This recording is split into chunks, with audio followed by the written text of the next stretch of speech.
Bonjour, ici Cathy Bellé pour vos nouvelles d'ici. En cette première semaine du mois de mars, cette semaine de relâche, cette semaine de la Journée de la femme, cette semaine avec une nouvelle personne à la préfecture de la MRC du Rocher-Percé, une belle grosse semaine, nos grands titres. 10 000 signatures dans la région pour s'opposer aux coupures faites dans notre système de santé. Hommage à Marie Traverse, dit la Bolduc de Newport. Le Centre d'action bénévole Saint-Siméon-Port-Daniel cuisine et livre ses plats.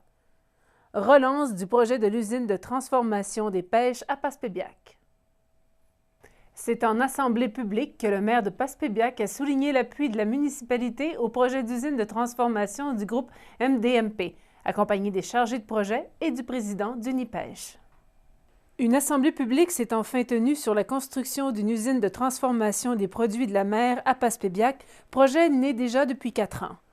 Pour soutenir l'entreprise d'Unipêche MDMP, la Ville a tenu à exposer son point de vue sur la nécessité et les aléas de cette nouvelle construction prévue pour le printemps 2017. La nouvelle usine Unipêche MDM limitée n'est pas seulement essentielle pour la Ville de Passepébiac, mais également pour toute la baie des Chaleurs. En effet, cette usine est le poumon économique, si on peut dire, de notre ville avec ses 300 emplois directs et les nombreux emplois indirects qui s'y rattachent. Le projet attendu depuis longtemps par les résidents tarde, non pas à cause de sa viabilité sociale, mais à cause des précautions à prendre pour protéger le site naturel du banc de Passepébiac devant l'ampleur des travaux. C'est au niveau de la qualité de l'air. En fait, tout simplement, il y aura une augmentation de transport de camions et la circulation sera peut-être un peu plus intense. Les eaux souterraines et les eaux de surface. L'impact potentiel, il est lié ici surtout à des risques de contamination s'il y avait un déversement de produits ou de matières contaminantes. Les carburants, par exemple, au niveau de la machinerie, des huiles, c'est essentiellement à ce niveau-là que risque potentiel, mais dans les différentes mesures qui sont proposées dans l'étude d'impact, il y aura notamment d'appliquer des mesures de protection, vérifier l'état de la machinerie, s'assurer en fait qu'il n'y en aura pas là, de déversement, mais on l'identifie comme risque potentiel. Il y a présence du barachoir à proximité du site et le barachoir représente un milieu de grand intérêt pour la faune avienne. C'est un site, c'est une aire de repos, une aire d'alimentation. En fait, l'impact que l'on peut évaluer au niveau de cette composante-là, c'est au niveau du dérangement essentiellement. Avec son bar à soie, le banc de pêche demeure un site fragile d'un point de vue environnemental. Les résidents possèdent des équipements sanitaires qui doivent être revus, voire reconsidérés, restaurés. Tous les résidents utilisent des fosses septiques, ce qui représente des risques environnementaux importants. La Ville de Passepébiac planche actuellement sur un plan d'aménagement visant à harmoniser les activités des résidents du banc de pêche dans une prospective de cohabitation complémentaire les uns aux autres et perçue comme un tout. Cet ensemble d'infrastructures dessert plus d'une trentaine de 1000 personnes en 16 ans qui foulent le site du banc de pêche à titre de travailleurs, pêcheurs, campeurs, plaisanciers, artistes et visiteurs culturels. Aujourd'hui, le banc de pêche compte une usine de transformation de poissons et de fruits de mer, Unipêche MDM limitée, avec l'exploitation en parallèle de sa poissonnerie, une marina avec sa capitonnerie, le site historique avec ses 11 bâtiments classés et reconnus, et l'exploitation complémentaire d'un service de restauration privé par les Fines Bouches, un camping municipal avec plus de 80 emplacements, un parc de jeux pour enfants qui s'intègre à la plage qui, elle, longe la rive de la baie des Chaleurs avec ses galets et finalement une cantine pour répondre aux besoins ponctuels des usagers et des touristes. À l'heure actuelle, ce qu'on est rendu, c'est que dans la demande de permis, c'est qu'on nous demande l'environnement, vraiment des plans détaillés à l'intérieur de l'usine. Donc, toutes les unités de transformation ont été détaillées par des plans précis. Les drains, les coulements d'eau, tout ce qui est fabrication, transformation, réception. Tous les plans intérieurs ont été faits. Les capacités de traitement d'eau, et ainsi de suite. Au niveau de l'extérieur, ce qu'on travaille avec les intervenants du secteur, c'est pour ça qu'il y a un comité en place, c'est que nous, l'objectif, c'est de se marier avec les autres éléments du banc de pêche. Il faut répondre aux normes gouvernementales. D'où l'implication et les garanties de la Ville pour peut-être faire avancer les choses. 22 février, donc ce soir, je dépose ce mémoire toujours en appui au projet de construction d'une usine de pêche en souhaitant que le gouvernement y accorde dans les plus brefs délais les permis nécessaires pour sa mise en construction. Comment pouvez-vous nous assurer, parce qu'on connaît que le gouvernement, c'est pas vite, que vous déposez au mois de mars, il vous renvoie ça dans un mois, puis au mois de mai, tout est beau, on rentre au mois de juin. Est-ce que sincèrement, depuis 2012, que la Ville travaille avec le gouvernement, on se surprend à entendre des choses si rapidement, 4 mois? Comment pouvez-vous assurer le monde que ça va se faire? C'est sûr qu'il n'y a pas de garantie qu'on peut vous donner ce soir. Par contre, ce que je peux vous dire, c'est qu'il y a un intervenant avec qui on discute au niveau du ministère de l'Environnement qui a une grande ouverture, qui est prêt à nous aider à faire avancer rapidement le dossier. Sortie de M. Sylvain Roy aux côtés de la présidente du syndicat des infirmiers et infirmières de la Gaspésie pour faire front commun contre les coupures faites à notre système de santé. Point de presse avec la présidente du syndicat des 1400 infirmiers en Bas-Saint-Laurent et Gaspésie avec le député Sylvain Roy. Ce dernier a reçu 10 000 pétitions signées à remettre au gouvernement pour maintenir l'état et la sécurité des soins. Le ministre Barrette avait promis en décembre dernier de porter attention sur le secteur. Un premier dépôt n'a pas été reçu pour une question de formulation. Un deuxième non plus n'a pas été reçu. On remet sur le métier. Parce que de faire accepter une pétition, ça implique par la suite un processus de consultation publique. Et là, il y a des réalités qu'on ne veut pas entendre qui sortent dans ces situations-là. C'est l'adjointe du ministre, Mme Marie Montpetit, qui a défendu le gouvernement dans ce dossier-là. Elle disait qu'elle avait parlé au cadre, tout allait bien, qu'il n'y avait pas de coupure de service, etc. Et là, je lui ai amené 2 situations, OK? On est en train de perdre, on a perdu le service de mammographie ambulant et on perd des services d'urologie. Donc, les 2 cancers les plus importants, cancer du sein et de la prostate, on va diminuer la capacité de prévention. Ça, c'est un impact réel.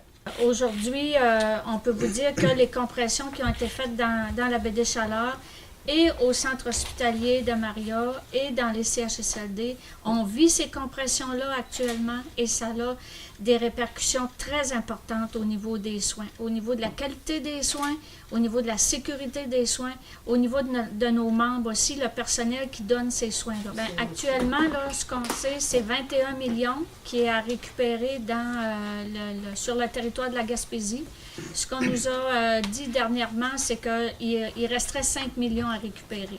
Les gens se retrouvent, si je regarde par exemple au niveau de l'hôpital de Maria, à être obligés d'être transférés dans des secteurs où ils n'ont pas l'expertise, où ils n'ont pas eu la formation ou l'orientation pour travailler dans ces secteurs-là. Il y avait déjà eu des fusions de départements. La médecine, par exemple, ça comprend l'oncologie, ça comprend la gériatrie, ça comprend la pédiatrie. Là, maintenant, on a la pédopsychiatrie qui est avec l'unité de médecine. Et là, en plus, on a fusionné la chirurgie et les soins intensifs et la maternité. Et le choix de faire des fusions comme ça, le syndicat n'a absolument aucun mot à dire pour ses membres. Bien, nous, on a décidé de dire plusieurs mots. On a contesté cette fusion-là. On est d'ailleurs en cours aujourd'hui, justement, sur la décision de l'employeur d'avoir fusionné ces centres d'activité-là. Les coupures affectent les employés, surcharge de travail, déplacement de secteur, fusion des départements servent à régler un budget. Sur le terrain, on s'en ressent. Du côté de l'administration, on ne voulait pas réouvrir des postes tant qu'on ne savait pas où s'appliqueraient les coupures. C'est pas des 200 nouveaux postes, c'est des postes qui étaient vacants, qui sont pour la plupart depuis plusieurs mois, même il y en a depuis quelques années, qui sont réclamés par grief. Donc, c'est pas du tout des nouveaux postes, c'est des postes qui auraient dû être affichés il y a belle lurette. Un service de petits plats surgelés, santé, pratique et économique s'établit à Passepébiac. Les popotes roulantes sont un service déjà répandu au Québec. On y cuisine pour pas cher des plats à une clientèle spécialisée. Le Centre d'action bénévole de Saint-Siméon-Port-Daniel est en train de régulariser cette tournée de distribution. Vraiment un service qu'on offre à la population pour les gens âgés en perte d'autonomie qui ont la possibilité de venir chercher leurs plats ici au Centre d'action bénévole pour 3,50 $ ou encore de bénéficier du service de livraison qui est 2 fois par mois à domicile pour 4 $ par plat. 2 fois par mois, j'appelle les clients qui le désirent ou ceux qui m'appellent pour la livraison qui est effectuée le jeudi toutes les 2 semaines. C'est fait par un bénévole. Moi, avec des bénévoles, on prépare les commandes. Ensuite, le bénévole part avec ses glacières livrer vos petits plats à domicile. Comme il est très rare de se faire livrer de la bouffe en Gaspésie, on leur a demandé jusqu'à combien de mets l'on pouvait y commander. Les gens qui ne bénéficient pas du service de popote roulante ont le droit à 14 plats par 15 jours, ce qui leur fait un repas par jour. Sinon, ceux qui reçoivent la popote roulante ont le droit à 10 plats par 15 jours. C'est des bénévoles qui font la nourriture? Oui, on a une cuisinière qui est employée, mais avec une équipe de bénévoles à chaque mardi cuisine dans les locaux du high school à New Carlisle. Et qu'est-ce qu'on peut retrouver au menu? On a la poitrine de poulet avec, c'est toujours accompagné de patates, légumes, sauces, etc. On a un filet de porc, on a un pâté au saumon, pâté chinois, lasagne, macaroni gratiné, ragoût de boulettes et filet de morue. C'est sûr que nous, on aimerait pouvoir desservir le plus grand nombre de personnes âgées possible, mais il y a aussi une possibilité de desservir les gens qui ne sont pas âgés de plus de 65 ans, mais qui vivent des situations particulières qui affectent leur autonomie. Puis, c'est ça, dans le fond, au maximum. Là, présentement, on a une clientèle qui est régulière, mais on se rend compte que le service est encore méconnu, puis on veut le faire connaître parce que c'est vraiment une belle opportunité pour maintenir les gens à domicile. Les membres du conseil d'administration et les bénévoles de Télévague saluent la mémoire de Diane Castillo, qui a œuvré 27 ans avec les bénévoles du Super Télébingo. Madame Castillo nous a quittés dimanche le 21 février.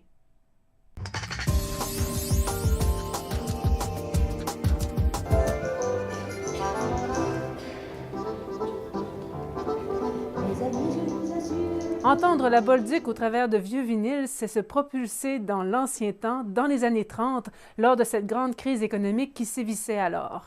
La Gaspésienne chante le quotidien, les difficultés du monde ouvrier et devient une ambassadrice canadienne de ce combat social et financier de l'époque. En spectacle, Mme Édouard Bolduc savait tout faire. La musique, l'interprétation des chansons, la comédie et par-dessus tout, elle innovait, notamment en créant la turlute qui devint pour elle une véritable marque de commerce. Même si c'est 75 ans après sa mort que notre gouvernement la décrète personnage historique, la Bolduc était déjà au panthéon des grandes femmes de ce pays. C'est la fille du vieux Roupi, quand ta voix au Jean-Louis, ah, vient les yeux bleus, c'est comme un chien en valeno.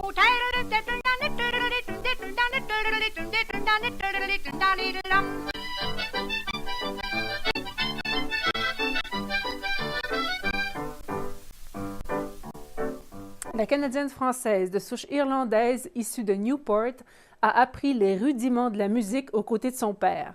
À 12 ans, elle jouait dans les veillées de son village. Elle fit sa vie de femme et de mère en ville, à Montréal, et en disqua une première fois en 1929. S'ensuivit une riche reconnaissance du public, des tournées, d'autres disques. Cette année, ces chansons ont été chantées à l'église de Newport. Aujourd'hui, nous avons une invitée toute spéciale, Sylvie Duguay, interprète de Madame Bolduc au site Marie Traverse d'Éclat Bolduc. Elle est ici pour vous interpréter 2 extraits du spectacle qu'elle offre au public au site historique durant la saison estivale. En 2015, nous sommes fiers de vous annoncer que près de 2000 visiteurs ont franchi les portes du site Marie Traverse d'Éclat Bolduc. Chacun d'eux en sont ressortis avec des mots élogieux à propos de l'accueil et du spectacle. Pour 2016, le conseil d'administration a décidé d'ouvrir les portes gratuitement aux gens de Newport. Oui, tous les pays du monde étaient tous représentés pour fêter aux joies grandes l'arrivée de Jean Cartier. La Gaspésie, c'est mon pays, et j'en suis fière, je vous le dis. La Gaspésie, c'est mon pays. Sylvie Duguay, bonjour. Bonjour. merci beaucoup d'être là, d'avoir répondu à l'invitation. Je vous ai vu animer en grande le 75e anniversaire de la mort célébré à l'église de Newport. Je vous ai vu chanter avec plein de madames, célébrer la Bolduc. Et vous êtes dans nos studios aujourd'hui. C'est très généreux. Vous êtes là toute costumée, vous êtes animatrice, vous la personnifiez et vous faites partie d'une organisation aussi, le musée de Marie Traverse depuis un bon bout de temps. C'est quoi votre parcours? Bonjour. Bonjour. Moi, je veux vous remercier d'avoir pensé à m'inviter pour parler de notre grande Marie, dont je suis très fière. Moi, j'ai commencé au site en 2008. J'ai commencé comme secrétaire. Après ça, en 2010, j'ai été organisatrice puis coordonnatrice. Puis en 2011, j'ai pogné la job de la personnifier. Et je suis tellement heureuse. C'est merveilleux. Vous aviez déjà 3 filles qui faisaient la Bolduc et à main levée, vous l'avez repris avec le texte et d'année en année, vous la personnifiez bien et tellement que maintenant, vous commencez à prendre des cours de musique pour vous approprier le personnage au maximum. Absolument. Il faut. Madame Bolduc jouait de l'harmonica, elle jouait du violon. En tant que personnificatrice, je me sens le devoir de lui rendre hommage. Moi, c'est lui rendre hommage. Le plus que je peux. Mais là, on voit vos yeux briller. On voit que vous êtes complètement passionné. C'est fantastique ce qui vous arrive. Vous en vivez l'été. Et sinon, l'hiver, vous arrivez à faire des spectacles de temps en temps? Oui, je vais surtout participer à des levées de fonds, comme à l'hôpital de Tchernan qu'il y a eu dernièrement. Une levée de fonds aussi pour l'église de Cap d'Espoir. Je me promène. Moi, tant qu'on en parle de Madame Bolduc, là, je suis heureuse. Et si on en parlait? Oui, s'il vous plaît! Parce que c'est sa fête. Moi, j'ai pas été très surprise de l'annonce faite de nommer personnage historique parce qu'elle faisait déjà partie de ma culture, de mon patrimoine. J'en ai consommé un peu, pas nécessairement en cachette. Là. Je dois avouer que c'est vrai que c'est pas tout le monde qui en écoute de la Bolduc, mais c'est bon, ça nous ramène dans une certaine époque. Elle était unique. Pouvez-vous nous parler de sa carrière un peu? Là, ça a commencé en dents de scie à Montréal avec 10 000 travaux en même temps. Et puis, je vous laisse aller. Oui, Mme Bolduc a quitté la Gaspésie à 13 ans. En 1907, exactement. Puis, elle s'est mariée. En 1914, puis en 1928, sa carrière a commencé. Elle était deuxième violon. Puis à un moment donné, il y a quelqu'un qui a manqué au Monument national parce que Mme Bolduc, elle faisait de la comédie, elle est auteure, compositeur, interprète, c'est une musicienne chevronnée. Et à un moment donné, il a manqué quelqu'un, puis on lui a demandé de la remplacer. Bien, elle a tellement eu un succès extraordinaire qu'elle est devenue très vite de second violon au premier et la grande vedette des tournées, des spectacles, qu'elle faisait. Là. Alors, elle a fait quelques métiers à Montréal. Elle n'a pas été... c'est un homme qui l'a amenée à Montréal, premièrement, ou c'est le travail? Mme Bolduc a quitté à l'âge de 13 ans. C'était pour le travail. OK. Oui, c'était pour le travail. Elle a commencé comme femme de ménage, comme servante. Après ça, elle était couturière. Elle a fait de la haute couture. Mme Bolduc, c'était une surdouée. Est-ce qu'elle faisait ses costumes de scène après? Oh oui, je comprends qu'elle a fait ses costumes de scène. Et non seulement ça, Mme Bolduc, les gens ne le savent pas, ça. Mais en 1939, elle a été appelée à chanter devant le président des États-Unis, nul autre que M. Franklin Delano Roosevelt. Et ça, les gens ne le savent pas. Puis comme Mme Bolduc, c'est Mme Bolduc. Elle a chanté l'hymne national américain. Puis après ça, elle a chanté une chanson en français. Un de ses succès, Si vous avez une fille à marier. Oh mon Dieu, elle a chanté ça au président. Elle a chanté ça au président des États-Unis. Puis écoutez, c'est un exploit. Mais elle avait un certain succès aux États-Unis aussi? Oui, parce que Mme Bolduc, à un moment donné, les gens du Québec se sont exilés vers les États-Unis pour le travail, bien sûr.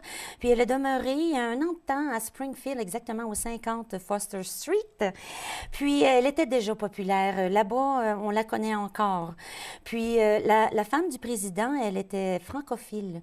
Puis elle adorait Mme Bolduc et c'est la raison pour laquelle elle s'est retrouvée devant le président. C'est un peu grâce à à la grande dame de l'époque des États-Unis.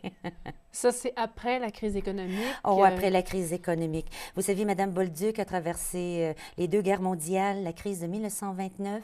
Elle a enterré 8 enfants. Et malgré tout, son but, c'était de faire rire les gens. Et elle a très bien accompli sa mission. Parce que je crois qu'à l'époque, je pense que toutes les maisons avaient un disque de Mme Bolduc. Ces gens-là avaient tellement besoin de rire. Et c'est elle qui a réussi à faire tout ça. Mea culpa, j'ai resté en grande ville, puis c'est là que j'ai rencontré Mme Bolduc, c'est là que j'en ai écouté. Et j'avais aucune idée qu'elle était gaspésienne. Il faut que j'arrive dans le territoire pour comprendre qu'elle était gaspésienne. À travers ses textes, comment on peut sentir qu'elle est gaspésienne, mis à part l'accent? Mis à part l'accent, bien, sa parlure. Puis aussi, elle le chante à travers la Gaspésienne pure laine ou la Gaspésienne. Il y a plusieurs chansons qui font référence à sa très chère Gaspésie. Parce que pour les jeunes, la parlure de la Gaspésie, on peut s'imaginer que dans le temps, ils parlaient comme ça. Ça nous paraît tellement loin. C'est loin aussi. Bien, sans être très loin, mais c'est quand même très loin. On ne parle plus comme ça aujourd'hui, mais quand même. Moi, je peux vous dire, j'ai écrit un livre, j'ai repris toutes ces chansons exactement dans sa parlure. Ça s'appelle « Parlure et accent » de ces chansons de la Bolduc. Puis, si on ne vient pas de la Gaspésie, il y a des mots qu'on ne peut pas comprendre. Ce qui fait que, à travers tout ça, je me suis monté avec 4 pages de glossaire. Ça veut dire 4 pages de mots de parlure à travers son livre. Il y en a, mais il faut venir de la Gaspésie. Et il faut venir même précisément de Newport, parce qu'il y a des mots que les autres villages ne savent pas. Chez nous, on utilise, on va utiliser un langage qu'ailleurs, ça ne sera pas la même chose. On mais voudrait d'un village à l'autre. Mme Duguay. Quelques exemples de Newport. Je vais vous dire, il y a une chanson, je suis sur le bord de mettre un point d'interrogation. Il y a un mot que je ne comprends pas. Ça fait 20 minutes que je suis dessus. Puis je ne comprends pas le mot. Je demande à ma mère et mon père viennent de Newport. J'ai demandé à ma mère, j'ai dit, maman, tu comprends-tu ce qu'elle dit? J'ai dit, moi, je comprends pas. Elle dit, fais-les jouer. Là, je l'ai fait jouer. Elle dit, recommence encore. Elle dit, couloué. J'ai dit, pardon? Elle dit, couloué. Mais j'ai dit, c'est quoi un couloué? Elle dit, ma mère disait ça. Ça vient de l'anglicisme « cool away ». Ça, c'est un liquide qui est sur un poêle à bois qu'on a mis en arrière pour « cool away ». Ça fait que Mme Bolduc, elle disait pas « cool away », elle disait « cool away ». Mais il faut savoir. Il faut venir de Newport, il faut le savoir. Je me suis informée, les autres villages, ils ne savent pas c'est quoi. Grâce à ma mère, qui, en 1939, était quand même de son époque, puis sa mère parlait comme ça. Bien, j'ai aucun point d'interrogation dans mon livre parce que ma mère vient de Newport, sinon j'en aurais eu. C'est certain. Est-ce qu'elle a travaillé avec d'autres Gaspésiens dans sa carrière artistique? Parce qu'elle a fait de la tournée avec les grands Québécois de l'époque. On parlait de... On parle de Tizoun, Lapoune, Manda, Juliette Pétry, Olivier Guimond, Jean Grimaldi, au Villa Légaré. Est-ce qu'il y avait d'autres Gaspésiens dans son sillage? Est-ce que ça existait à cette époque? C'était son violonneux. Ah. Ben oui, Gustave Douairon. Gustave Douairon, son violonneux. Son violonneux, il venait de Newport lui aussi. Mais c'était la seule personne de la Gaspésie, oui. Si elle avait son violonneux, elle jouait aussi du violon. Oui. Alors, est-ce qu'on entend ça dans ses disques aussi, des doubles violons, ou est-ce qu'elle... Ou sur scène, elle ne faisait que chanter? Sur scène, elle chantait puis elle jouait de l'harmonica et sa fille, Denise, l'accompagnait au piano. Mme Bolduc se présentait comme ça. Et c'était assez. D'ailleurs, je ne sais pas si vous le saviez, tout le monde, Mme Bolduc faisait 6 pieds. Ah. C'était une très grande femme et déjà là, elle était hors norme. À l'époque, vous savez, dans nos maisons ancestrales, tout est petit. Tout est les comptoirs, mais Mme Bolduc faisait 6 pieds. Fait que j'imagine une femme dans ces années-là qui embarque sur scène, et il était très mal vu de voir une femme qui fait 6 pieds, qui dénonce tout, puis qu'elle n'a pas la langue dans sa poche, elle dit les mots comme que sont. Elle sait qu'elle a 10 chansons inédites qui ont été boycottées par les gouvernements et les radios, parce qu'elle dénonçait tout et que c'était une femme. Et cette femme hors norme a fait carrière, même chanté aux États-Unis devant le président. Oui. Elle parlait en plus pour les travailleurs pendant une crise économique et elle a percé un public qui était riche aussi. Il n'y avait pas juste les travailleurs qui l'aimaient. On parle de la haute bourgeoisie. Écoutez, Madame Bolduc étant donné qu'elle chantait pour le peuple, elle chantait pour le peuple, ben, elle a eu de mauvaises critiques face à la haute bourgeoisie. On l'a boudée. Cependant, en cachette, ils l'écoutaient dans leur salon, parce que ces gens-là traversaient la misère aussi, ils traversaient cette époque-là, puis ils avaient besoin de rire, mais ils faisaient ça en cachette. Vous savez tellement de choses. C'est vrai que vous avez travaillé là longtemps. Vous travaillez encore. Ah oui. Tout ce que je peux vous souhaiter, c'est que les gens continuent et d'autres arrivent et aillent vous voir à Newport au musée. Les temps sont durs. On n'est pas encore en crise économique, mais on est en austérité solide. Vous avez copé votre musée aussi. Oui, l'an passé, surtout l'an passé, mais on n'était pas sûr d'ouvrir. On a ouvert dans le temps, on a ouvert le 29 juin. D'habitude, on est fonctionnel, ça fait un bout. Grâce à Stephen Kagan et le conseil d'administration qui ont quand même décidé d'ouvrir. Stephen Kagan, c'est un jeune étudiant à la polyvalente de Chandler et il a pris la direction bénévolement. Je le remercie tellement du fond du cœur. Si ça n'aurait pas été de ça l'an passé, on aurait fermé nos portes.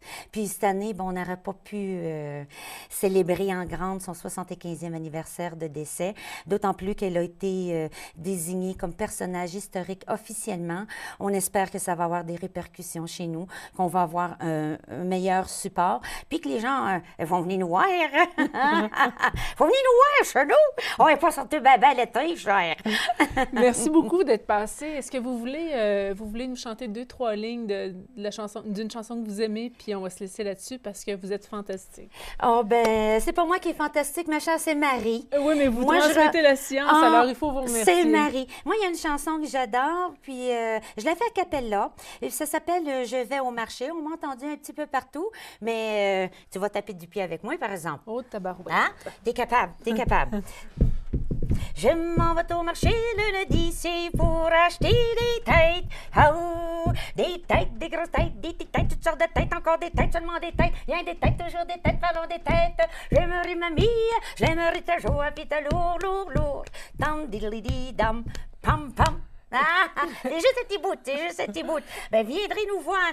Madame, merci à Télévac. Merci de nous avoir invités. Arrêtez de nous remercier comme ça. C'est tout ce que vous méritez, puis on vous souhaite beaucoup de succès. Oh, mon Dieu, vous êtes gentils. Oui. Ben, merci encore. Je sais pas que... Je suis tellement heureuse que le Québec a célébré Madame Bolduc. J'étais tellement créative qu'on l'ait oubliée. Puis moi, ma mission, c'est ça. Qu'on n'oublie jamais cette grande dame. Notre premier grand patrimoine québécois artistique. Faut pas oublier Marie Travers.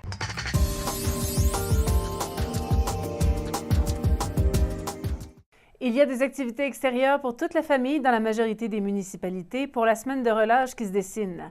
Allez visiter le site de votre localité. On vous rappelle qu'en raison des travaux en cours au Bioparc, le site ne sera pas accessible durant la relâche scolaire.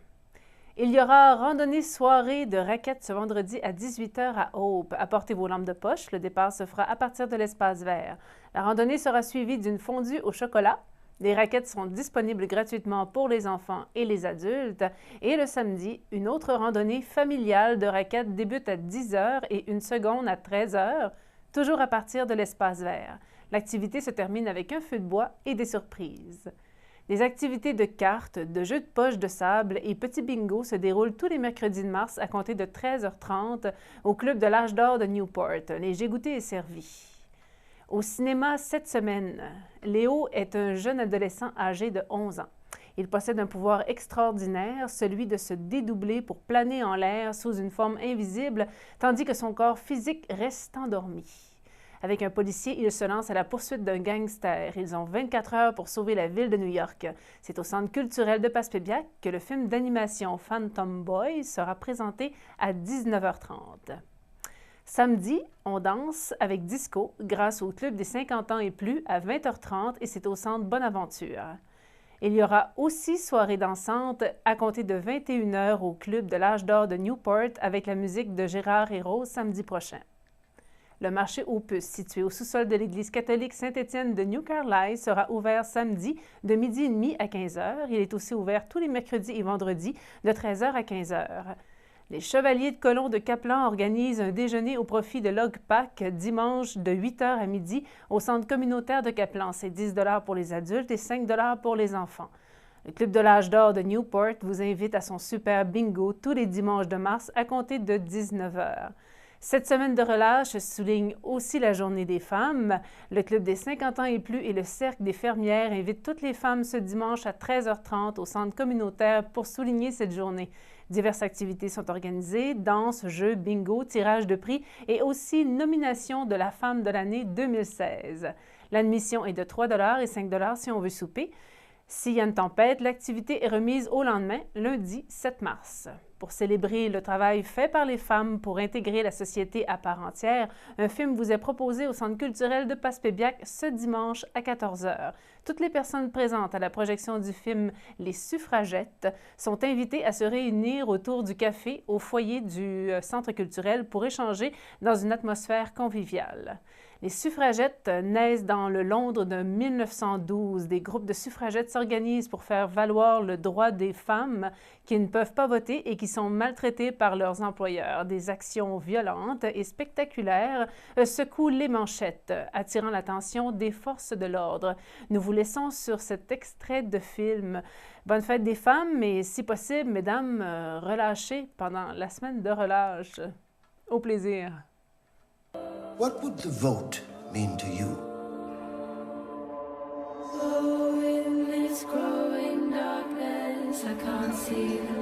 Votes for women. The power is in your hands. No one cares, love. Some of us do. So shut your bleeding cake hole.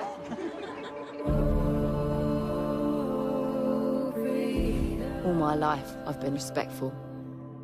Done what men told me. You're a wife. My wife. That's what you're meant to be. Well, I can't have that anymore.